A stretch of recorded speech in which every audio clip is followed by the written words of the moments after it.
اعوذ باللہ من الشیطان الرجیم بسم اللہ الرحمن الرحیم۔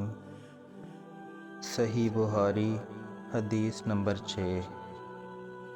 رسول اللہ صلی اللہ علیہ وسلم سب لوگوں سے زیادہ جواد سخی تھے، اور رمضان میں دوسرے اوقات کے مقابلہ میں جب جبرائیل علیہ السلام آپ صلی اللہ علیہ وسلم سے ملتے بہت ہی زیادہ جود و کرم فرماتے۔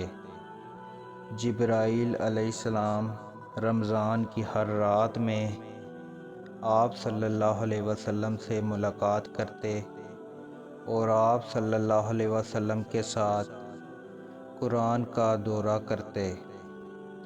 غرض نبی کریم صلی اللہ علیہ وسلم لوگوں کو بھلائی پہنچانے میں بارش لانے والی ہوا سے بھی زیادہ جود و کرم فرمایا کرتے تھے۔ صحیح بخاری حدیث نمبر 7۔ ہرقل شاہ روم نے ان کے پاس قریش کے قافلے میں ایک آدمی بلانے کو بھیجا، اور اس وقت یہ لوگ تجارت کے لیے ملک شام گئے ہوئے تھے، اور یہ وہ زمانہ تھا جب رسول اللہ صلی اللہ علیہ وسلم نے قریش اور ابو سفیان سے ایک وقتی عہد کیا ہوا تھا۔ جب ابو سفیان اور دوسرے لوگ ہرقل کے پاس ایلیا پہنچے، جہاں ہرقل نے دربار طلب کیا تھا، اس کے گرد روم کے بڑے بڑے لوگ، علماء، وزراء، امراء بیٹھے ہوئے تھے۔ ہرقل نے ان کو اور اپنے ترجمان کو بلوایا، پھر ان سے پوچھا کہ تم میں سے کون شخص مدعی رسالت کا زیادہ قریبی عزیز ہے؟ ابو سفیان کہتے ہیں کہ میں بول اٹھا کہ میں ان کا سب سے زیادہ قریبی رشتہ دار ہوں۔ یہ سن کر ہرقل نے حکم دیا کہ اس کو، ابو سفیان کو، میرے پاس لا کر بٹھاؤ، اور اس کے ساتھیوں کو اس کی پیٹھ کے پیچھے بٹھا دو۔ پھر اپنے ترجمان سے کہا کہ ان لوگوں سے کہہ دو کہ میں ابو سفیان سے اس شخص کے یعنی محمد صلی اللہ علیہ وسلم کے حالات پوچھتا ہوں۔ اگر یہ مجھ سے کسی بات میں جھوٹ بول دے تو تم اس کا جھوٹ ظاہر کر دینا۔ ابو سفیان کا قول ہے کہ اللہ کی قسم، اگر مجھے یہ غیرت نہ آتی کہ یہ لوگ مجھ کو جھٹلائیں گے تو میں آپ صلی اللہ علیہ وسلم کی نسبت ضرور غلط گوئی سے کام لیتا۔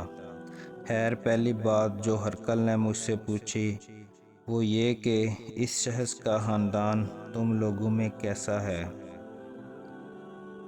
میں نے کہا وہ تو بڑے اونچے عالی نسب والے ہیں۔ کہنے لگا اس سے پہلے بھی کسی نے تم لوگوں میں ایسی بات کہی تھی؟ میں نے کہا نہیں۔ کہنے لگا اچھا، اس کے بڑوں میں کوئی بادشاہ ہوا ہے؟ میں نے کہا نہیں۔ پھر اس نے کہا بڑے لوگوں نے اس کی پیروی اختیار کی ہے یا کمزوروں نے؟ میں نے کہا نہیں، کمزوروں نے۔ پھر کہنے لگا اس کے تابعدار روز بڑھتے جاتے ہیں یا کوئی ساتھی پھر بھی جاتا ہے؟ میں نے کہا نہیں۔ کہنے لگا کہ کیا اپنے اس دعوے نبوت سے پہلے کبھی کسی بھی موقع پر اس نے جھوٹ بولا ہے؟ میں نے کہا نہیں۔ اور اب ہماری اس سے صلح کی ایک مقررہ مدت ٹھہری ہوئی ہے، معلوم نہیں وہ اس میں کیا کرنے والا ہے۔ ابو سفیان کہتے ہیں کہ میں اس بات کے سوا اور کوئی جھوٹ اس گفتگو میں شامل نہ کر سکا۔ ہرقل نے کیا کہا تمہاری اس سے کبھی لڑائی بھی ہوتی ہے؟ میں نے کہا کہ ہاں۔ بولا پھر تمہاری اور اس کی جنگ کا کیا حال ہوتا ہے؟ میں نے کہا لڑائی ڈول کی طرح ہے، کبھی وہ ہم سے میدان جنگ جیت لیتے ہیں اور کبھی ہم ان سے جیت لیتے ہیں۔ ہرکل نے پوچھا وہ تمہیں کس بات کا حکم دیتا ہے؟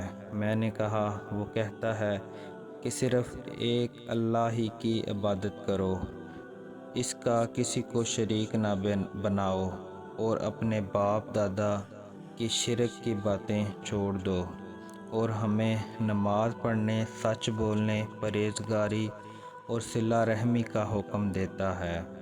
یہ سب سن کر پھر ہرکل نے اپنے ترجمان سے کہا کہ ابو سفیان سے کہہ دے کہ میں نے تم سے اس کا نسب پوچھا تو تم نے کہا کہ وہ ہم سے عالی نسب ہے، اور پیغمبر اپنی قوم میں عالی نسب ہی بھیجے جایا کرتے ہیں۔ میں نے تم سے پوچھا کہ دعویٰ نبوت کی یہ بات تمہارے اندر اس سے پہلے کسی اور نے بھی کہی تھی تو تم نے جواب دیا کہ نہیں۔ تب میں نے اپنے دل میں کہا کہ اگر یہ بات اس سے پہلے کسی نے کہی ہوتی تو میں سمجھتا کہ اس شخص نے بھی اس بات کی تلقین کی ہے جو پہلے کہی جا چکی ہے۔ میں نے تم سے پوچھا کہ اس کے بڑوں میں کوئی بادشاہ بھی گزرا ہے؟ تم نے کہا کہ نہیں۔ تو میں نے دل میں کہا کہ ان کے بزرگوں میں سے کوئی بادشاہ ہوا ہوگا تو کہہ دوں گا کہ وہ شخص اس بہانہ اپنے آباء و اجداد کی بادشاہیت اور ان کا ملک دوبارہ حاصل کرنا چاہتا ہے۔ اور میں نے تم سے پوچھا کہ اس بات کے کہنے یعنی پیغمبری کا دعویٰ کرنے سے پہلے تم نے کبھی اس کو دروغ گوئی کا الزام لگایا ہے؟ تم نے کہا کہ نہیں۔ تو میں نے سمجھ لیا کہ جو شخص آدمیوں کے ساتھ دروغ گوئی سے بچے وہ اللہ کے بارے میں کیسے جھوٹی بات کہہ سکتا ہے۔ اور میں نے تم سے پوچھا کہ بڑے لوگ اس کے پیروکار ہوتے ہیں یا کمزور آدمی؟ تم نے کہا کمزوروں نے اس کی اتباع کی ہے۔ تو دراصل یہی لوگ پیغمبروں کے متبعین ہوتے ہیں۔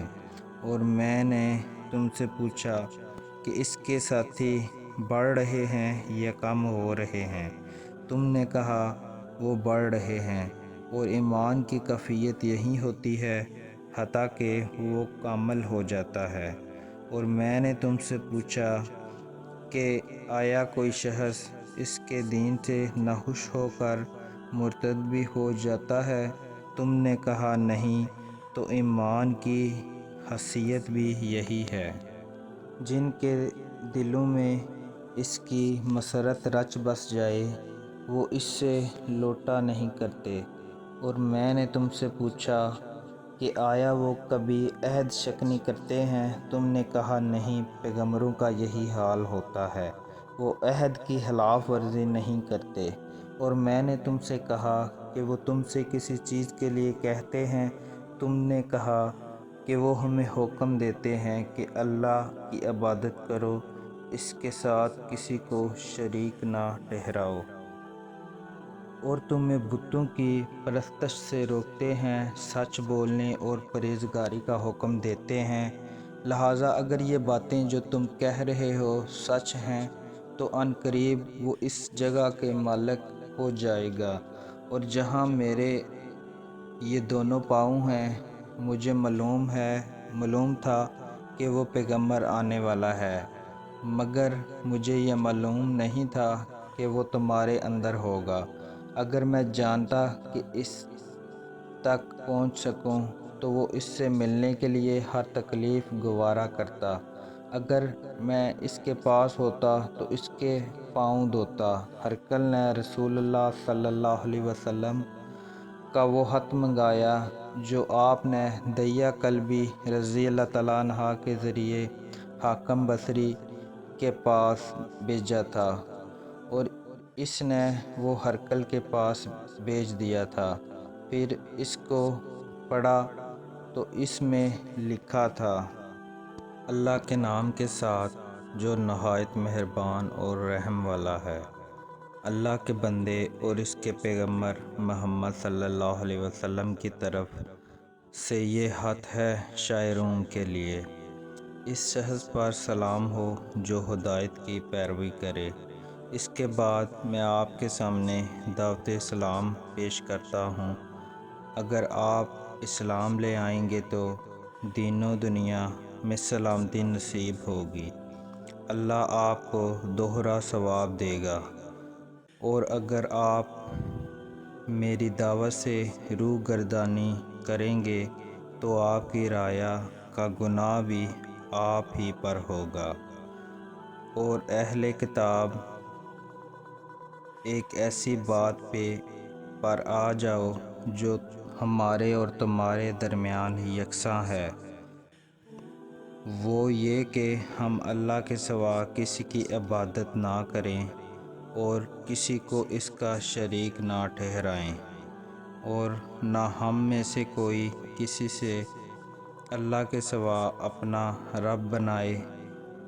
پھر اگر وہ اہل کتاب اس بات سے منہ پھیر لیں تو مسلمانوں، تم اس سے کہہ دو کہ تم مانو یا نہ مانو، ہم تو اس اللہ کی اطاعت گزار ہیں۔ ابو سفیان کہتے ہیں، جب ہرقل نے جو کچھ کہنا تھا کہہ دیا اور ہاتھ پڑھ کر فارغ ہوا تو اس کے ارد گرد بہت شور و غوغا ہوا، بہت سی آوازیں اٹھیں اور ہمیں باہر نکال دیا گیا۔ تب میں نے اپنے ساتھیوں سے کہا کہ اے ابو قبشہ کے بیٹے، نبی کریم صلی اللہ علیہ وسلم کا معاملہ تو بہت بڑھ گیا، دیکھو تو اس سے بنی اصفر روم کا بادشاہ بھی ڈرتا ہے۔ مجھے اس وقت سے اس بات کا یقین ہو گیا کہ نبی کریم صلی اللہ علیہ وسلم عنقریب غالب ہو کر رہیں گے، حتیٰ کہ اللہ نے مجھے مسلمان کر دیا۔ راوی کا بیان ہے کہ ابن ناطور ایلیا کا حاکم ہرقل کا مصائب اور شام کے نصاری کا لاٹ پادری بیان کرتا تھا کہ ہرقل جب ایلیا آیا ایک دن صبح کو پریشان اٹھا تو اس کے درباریوں نے دریافت کیا کہ آج ہم آپ کی حالت بدلی ہوئی پاتے ہیں، کیا وجہ ہے؟ ابن ناطور کا بیان ہے کہ ہرقل نجومی تھا، علم نجوم میں وہ پوری مہارت رکھتا تھا۔ اس نے اپنے ہم نشینوں کو بتایا کہ میں نے آج رات ستاروں پر نظر ڈالی تو دیکھا کہ ختنہ کرنے والوں کا بادشاہ ہمارے ملک پر غالب آ گیا ہے۔ بھلا اس زمانے میں کون لوگ ختنہ کرتے ہیں؟ انہوں نے کہا کہ یہود کے سوا کوئی ختنہ نہیں کرتا، سوا اس کی وجہ سے پریشان نہ ہوں۔ سلطنت کے تمام شہروں میں یہ حکم لکھ بھیجیے کہ وہاں جتنے یہودی ہوں سب قتل کر دیے جائیں۔ وہ لوگ انہی باتوں میں مشغول تھے کہ ہرقل کے پاس ایک آدمی لایا گیا جسے شاہ غسان نے بھیجا تھا۔ اس نے رسول اللہ صلی اللہ علیہ وسلم کے حالات بیان کیے۔ جب ہرقل نے سارے حالات سن لیے تو کہا کہ جا کر دیکھو وہ ختنہ کیے ہوئے ہے یا نہیں۔ انہوں نے اسے دکھایا تو بتلایا کہ وہ ختنہ کیے ہوئے ہے۔ ہرقل نے جب اس شخص سے عرب کے بارے میں پوچھا تو اس نے بتایا کہ وہ ختنہ کرتے ہیں۔ تب ہرقل نے کہا کہ یہ ہی محمد صلی اللہ علیہ وسلم اس امت کے بادشاہ ہیں جو پیدا ہو چکے ہیں۔ پھر اس نے اپنے ایک دوست کو رومیہ خط لکھا، اور وہ بھی علم نجوم میں ہرقل کی طرح ماہر تھا۔ پھر وہاں سے ہرقل حمص چلا گیا۔ ابھی حمص سے نکلا نہیں تھا کہ اس کے دوست کا خط اس کے جواب میں آ گیا۔ اس کی رائے بھی نبی کریم صلی اللہ علیہ وسلم کے ظہور کے بارے میں ہرقل کے موافق تھی کہ محمد صلی اللہ علیہ وسلم واقعی پیغمبر ہیں۔ اس کے بعد ہرقل نے روم کے بڑے آدمیوں کو اپنے حبس کے محل میں طلب کیا اور اس کے حکم سے محل کے دروازے بند کر لیے گئے۔ پھر وہ اپنے خاص محل سے باہر آیا اور کہا، اے روم والو، کیا ہدایت اور کامیابی میں کچھ حصہ تمہارے لیے بھی ہے؟ اگر تم اپنی سلطنت کی بقا چاہتے ہو تو پھر اس نبی کی بیعت کر لو اور مسلمان ہو جاؤ۔ یہ سننا تھا کہ پھر وہ لوگ وحشی گدھوں کی طرح دروازوں کی طرف دوڑے مگر انہیں بند پایا۔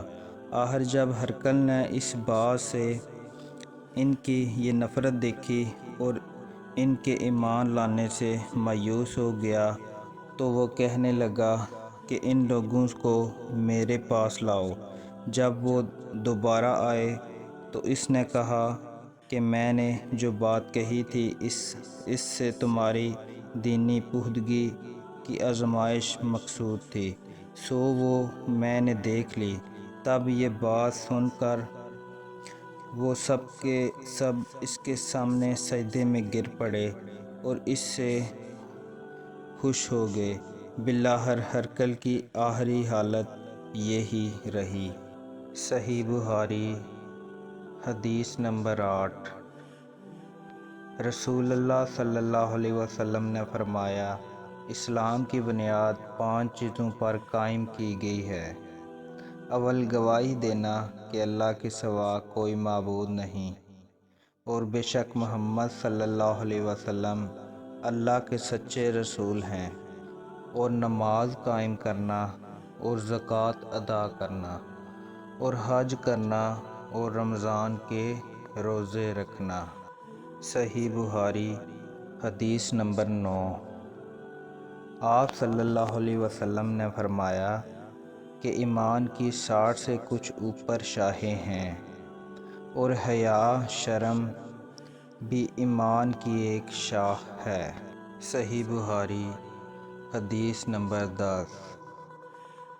آپ صلی اللہ علیہ وسلم نے فرمایا، مسلمان وہ ہے جس کی زبان اور ہاتھ سے مسلمان بچے رہیں، اور مہاجر وہ ہے جو ان کاموں کو چھوڑ دے جن سے اللہ نے منع فرمایا۔